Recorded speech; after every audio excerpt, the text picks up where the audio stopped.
So I'm not really familiar with these both.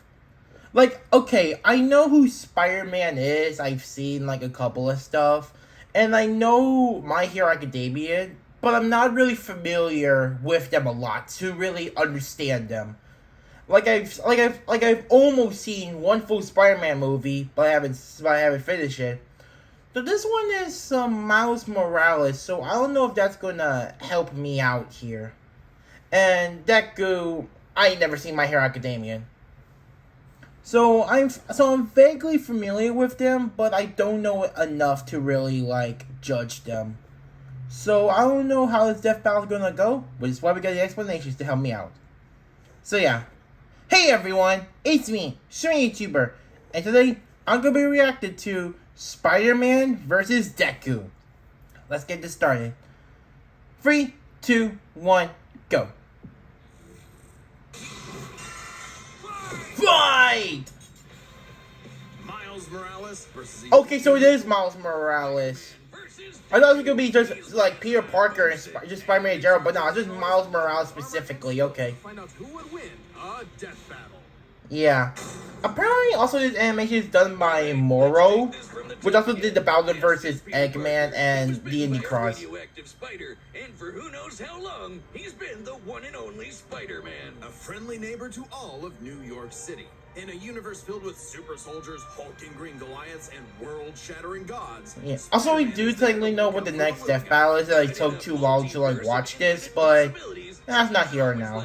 But it does involve the Hulk. Universe 1610, when NYC's Webhead got iced on the job. The city was left without its protector. But fortunately, Peter wasn't the only one who got bit. Enter Miles Morales, a young teen from Brooklyn just trying to figure out his place in the world. And now, he had it thrust upon him. The canon event to start all canon events. The canon event. Miles' turn to I wanted to see this movie at least for a while now. I never got to watch it, but I like the animations for that one. A genetics-enhancing serum that granted Miles superhuman strength, speed, and the ability to alter his body's electron attraction to crawl along any surface. And you can't forget that classic spider sense, an internal warning system that lets Miles know about incoming threats so he can react ahead of time. He even got an upgrade that acts like a radar, letting him see through stuff. But no Spider-Person is complete without their web shooters. Yeah. Web swing! May, these webs have all sorts of applications between Woohoo! swinging, grabbing, restraining, projectiling, and being made into constructs. Not having Peter around to show him the ropes made things a lot tougher, though. And between mishaps with wall crawling and web slinging, Miles got off to a rocky start. Like any typical teenager, he had a lot of self-doubt. Could he keep up in school? What was the right way to talk to girls? Hey. How could he live up to being Spider-Man when one of the villains he had to face turned out to be his very own uncle? Makes family dinner so awkward. All that, trying to kill you stuff. Fortunately, Miles had a leg up on every other superhero known to man.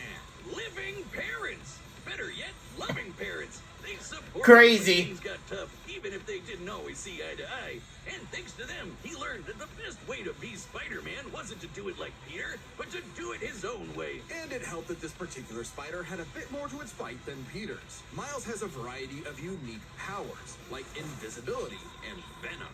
Not like Tom Hardy, though it is weird to give your main power the same name as one of your bad guys. Yeah. Come on, Spidey, branding is important. Miles can harness his own bioelectric energy and weaponize it, which is especially effective against individuals with genetic mutations. Punching, absorbing, blasting. So a more aggressive Spider-Man, if I'm getting it right. Stuff like biowebbing and a damn sword. Jeez, what kind of spider was this? It's not entirely science fiction. Studies have shown that certain species of spiders, such as the Linophiidae, have a process known as ballooning. By spinning a thread of their silk, they can use the Earth's natural electric fields to fly, traveling up to hundreds of miles. No pun intended. Well, whatever kind of bite it was, it gave Miles the edge he needed to find his worth as Spider-Man. Miles can dodge gunshots, missiles, and lightning bolts. He survived all sorts of beatings, including a building exploding on top of him. Oh, geez, Spidey could lift buildings and dodge light-speed attacks, and Miles is more than a match for him. Like the time he absorbed the energy of a bomb that was going to vaporize Harlem.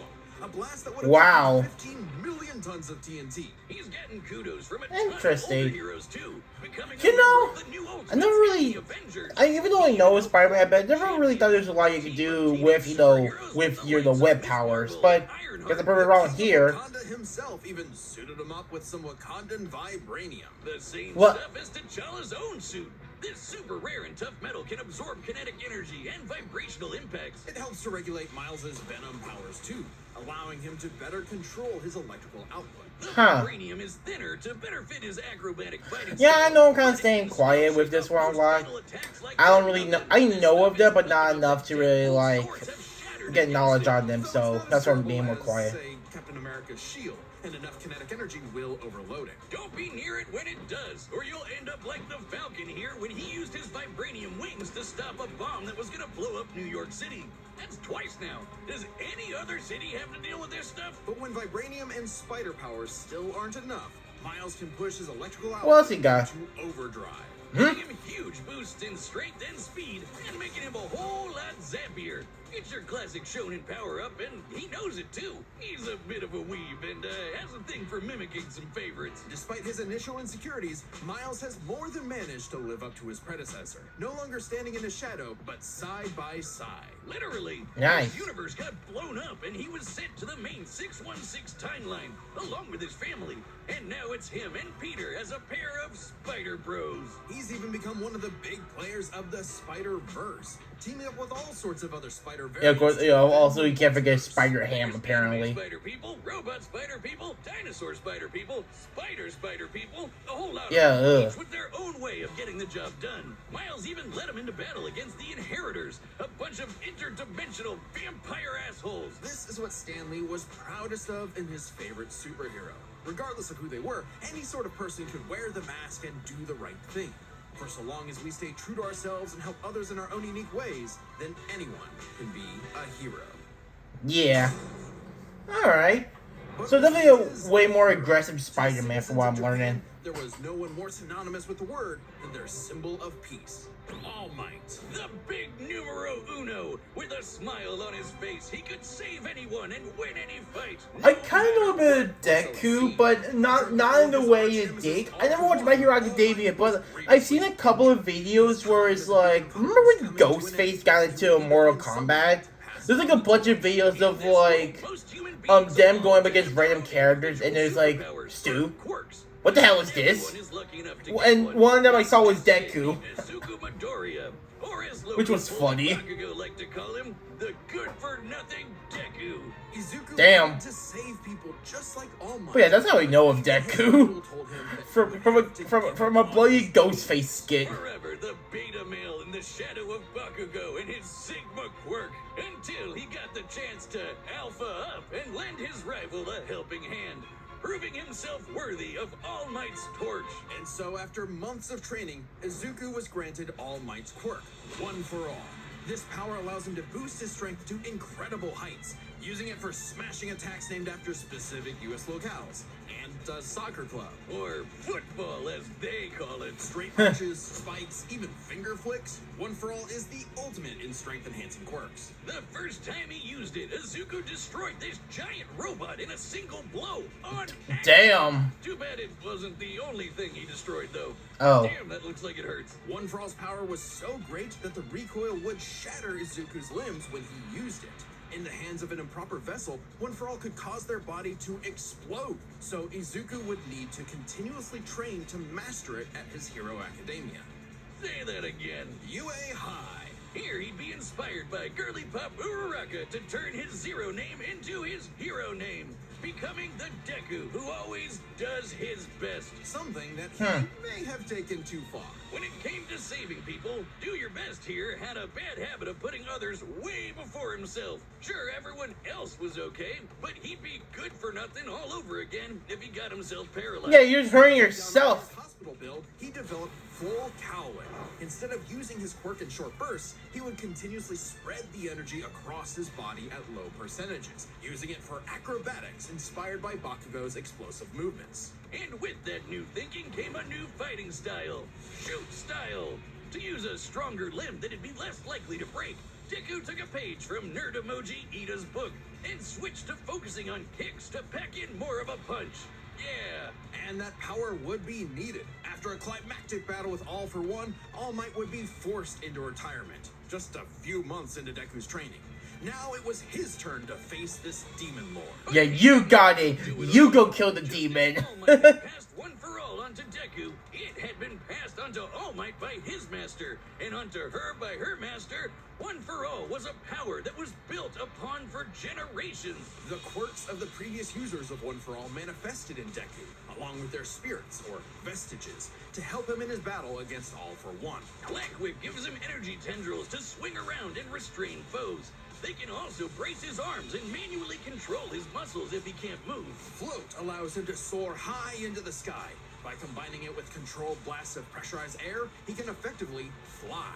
Danger Sense Interesting. detects incoming threats and unease, letting Deku react in advance. Though it's mostly like an alarm bell and doesn't tell him specifics like location or number of threats. So, yeah. Oh wow, I wonder what this could be like. I was about to say. Smoke screen. But he can use it at full blast to create a bigger smoke screen. That's swell and all, but the real meat is in Fajin. After building up kinetic energy within his body, Deku can unleash it for bursts of strength and speed. He's combined it with Black Whip to create the powerful Black Chain binding attack, and can use it in conjunction with full cowling to achieve foe 100%, equaling All Might's full level of power without any recoil. He once used Huh. it to outspeed a bullet shot by Lady Nagan, a former hero turned villain who has a sniper rifle for an arm. I think I'm in love. Nagan's bullet once crossed a distance of around 215 kilometers within a fraction of a second.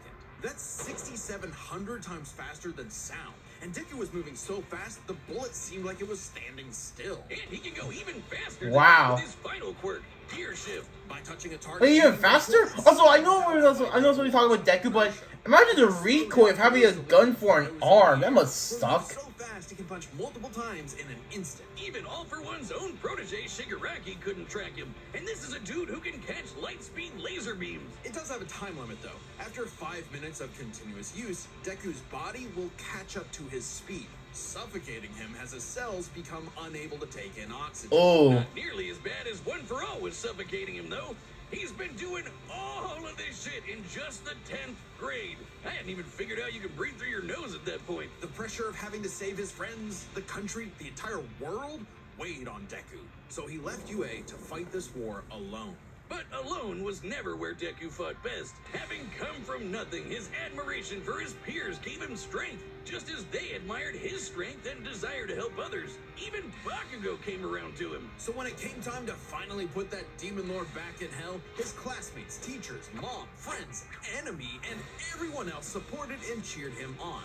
Because that was the greatest threat to All for One's The reign. power of friendship compels you, literally. Not even One for All itself, just people helping each other out. And with their help, Deku defeated All for One once and for all, blowing a hole in this huge storm and party. The average anime trope. Oh yes, my friends are my power. And have to retire from hero. Not to make fun of that one. If that's like a good lesson, I guess. But it's like it's kind of been overdone. Some might say he peaked in high school. If not for the sick new armor he eventually got to go back to kicking butt, he even made it all the way back near the top of the rankings. All with the help of his friends. For so long as we keep reaching out our hands to help those in need, everyone can be a hero. Neat. Both were incredibly. Hello, it's me, Store-Bought. Oh, you could yeah. Okay, so I'm going to time to talk my thoughts. Both of them are pretty strong. They both have like senses. They both are like. They both have their like own strength and matter. I want to give my leans to Spider-Man mainly because, well, Miles Morales specifically, mainly because they're like, it's more of like, he has more control than Deku. Even though Deku has more to control it, I'm not sure if he has perfected, you know? Reminder, I don't know much about these two, and I'm going off based on this information I got from this, so I'm going with Miles Morales. Alright, the combatants are set, and we've run the data through all possibilities. It's time for Death Battle!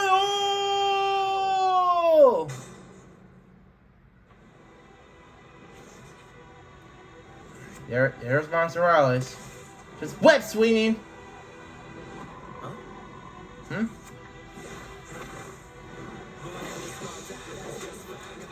Yo!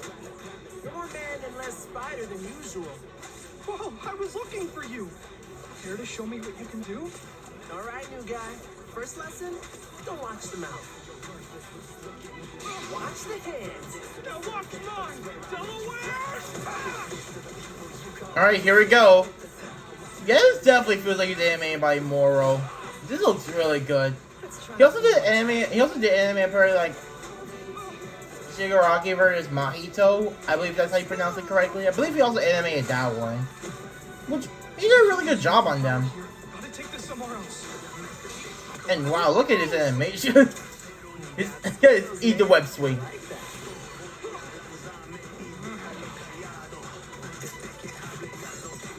Ah, crap.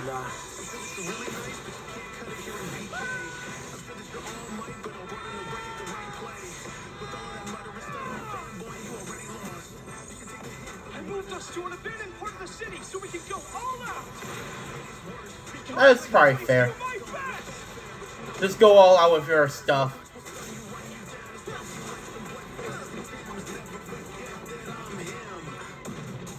This music is nice. Mmm. If I'm gonna do my best, I gotta do my own thing.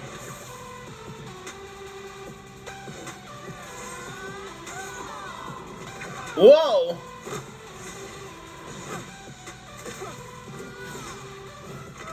Cyril was right. Your quirk is amazing. Amazing is my buddy. They call me the ultimate Spider-Man. His suit has shock absorption, not nullification. So, it's got a limit. Yeah, it's like, don't think his has a limit compared to yours, Deku.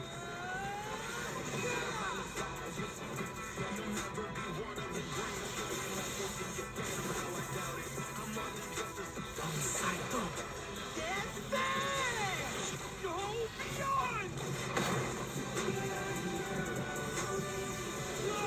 Wow. Uh-oh. Huh? Whoa! Is he dead? No, he's not. You really are, Spider-Man. You really are the ultimate. Oh, Spider-Man's dead! Vaya con Dios, Aranya Hoven. Deku won, huh? Out their superpowers, which matched up quite evenly. Alright, I'll take my loss then. Subtle inspiration for Deku's quirks, though they did have some edges over the other. The spider sense gave Miles more insight on his surroundings and threats than danger sense, which has been worked around before. This meant Miles's invisibility was harder for danger sense to detect when he wasn't attacking, while the spider sense's radar system allowed him to find Deku in a smokescreen. But Izuku's other quirks granted him advantages of his own. Float was a lot more mobile than Webs, and Fajin gave a bigger boost in strength than Venom did. Since both had some advantages and disadvantages, we're gonna call superpowers a tie. Okay. Next up, speed. Scaling to Peter, Miles could dodge light speed attacks, which actually outpaced Izuku moving faster than that sniper bullet. Fortunately for Deku, though, that wasn't his best. Thanks to Gear Shift, Deku could speed himself up to match Miles the same way he did to the light-catching Shigaraki. Even worse for Interesting. Spidey, one touch from Gear Shift could freeze him in place and make dodging totally impossible. So speed goes to Deku. As for skill, Alright. Deku was incredibly talented at analyzing an opponent's abilities and coming up with strategies on the fly. But Miles' powers and fighting style gave Deku few immediate openings. Deku may have received more formal training at UA, but he was ultimately only active in hero work for a little under a year. Meanwhile, Miles has been handling everything from neighborhood crooks to multiverse-ending gods for significantly longer. It's close, Yeah. but with his greater experience, skill goes to Miles. And And that means the biggest deciding factor is raw strength. And that was no contest. Miles absorbing the energy of that Huh. bomb was I really thought that, like, the whole, like, the whole limit stuff, I probably should have paid attention a bit more better. We'll give Spider-Man the edge, but guess not when you have strength that good. Billion tons of TNT, smashing the bomb Miles absorbed out of the water. Wow. It wasn't as simple as that. Miles is wearing a vibranium suit after all. So the question wasn't necessarily who was stronger, it was if Miles' suit was tough enough to continuously absorb Deku's blows. When the Falcon protected New York from that city-destroying blast, it had a yield of 546 megatons. Impressive, but Deku defeating All for One was still over 600 times stronger than Vibranium's limit. And Deku did that with One for All's embers, not the full package. And remember, the Vibranium in Miles' suit was much thinner than what Falcon and Black Panther had, making it unlikely it could absorb as strong of a blast. Huh. It's there to provide more protection, sure, but there was no way it could survive all of what Deku could dish out. In this superpower, Alright, good job, Deku. overwhelming speed and immense strength that made him Yeah, I don't really got don't really got much on it. It's just that, hey, it's like, hey, I don't really know much of these characters, but hey, good job, Deku. Battle. Also, yeah, I know about this next one. Yeah. Two giants coming to fight together. The Hulk versus Godzilla. See more Death Battle. Thanks for watching.